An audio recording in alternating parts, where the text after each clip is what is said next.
200 kilometers away from any coastline, surrounded by gray water and gray sky, the North Sea is an industrial frontier. The massive platforms anchored out here require continuous deliveries of heavy equipment, cargo, and fuel to function. But the ocean floor is far too deep for a supply ship to simply drop a conventional anchor. Moving a ship close to a platform introduces severe physical hazards.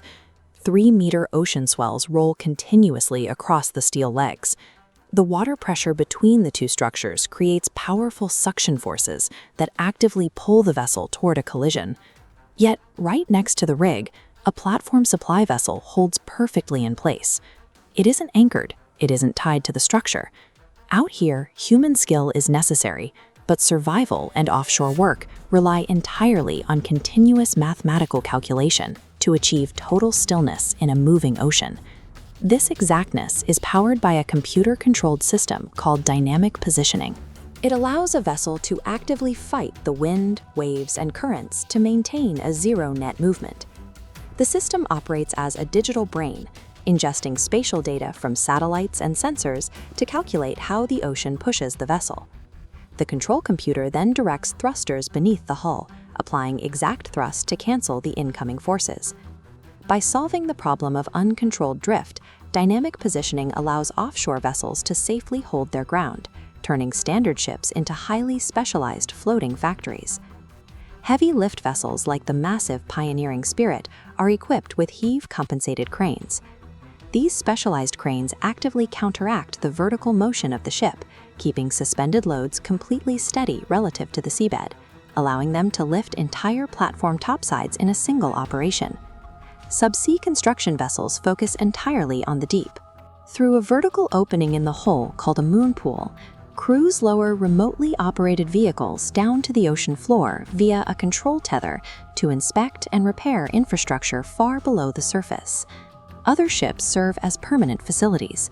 Floating production, storage, and offloading units, or FPSOs, process hydrocarbons arriving from subsea wells and store millions of barrels of crude oil on board, acting as deep-water industrial refineries.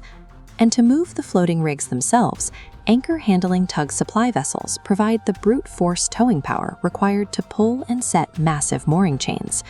But the margins for error are incredibly slim. If a single dynamic positioning component fails or miscalculates while a ship is stationed meters from a platform, the resulting drift can cause a devastating collision. Handling enormous anchor chains involves intense forces acting through the stern rollers and winches. A sudden shift in load under demanding weather conditions brings severe stability risks, including the constant threat of capsizing. When operations escalate into disaster, the results are catastrophic blowouts, requiring specialized rescue vessels to immediately deploy emergency firefighting, evacuation, and pollution control. Every day, the offshore fleet navigates the extreme limits of acceptable risk, operating heavy machinery in an environment naturally designed to tear it apart. Now, the exact same vessels that built the offshore oil and gas industry are pivoting to construct the renewable energy grid. In the offshore wind sector, wind turbine installation vessels bypass the problem of wave motion entirely.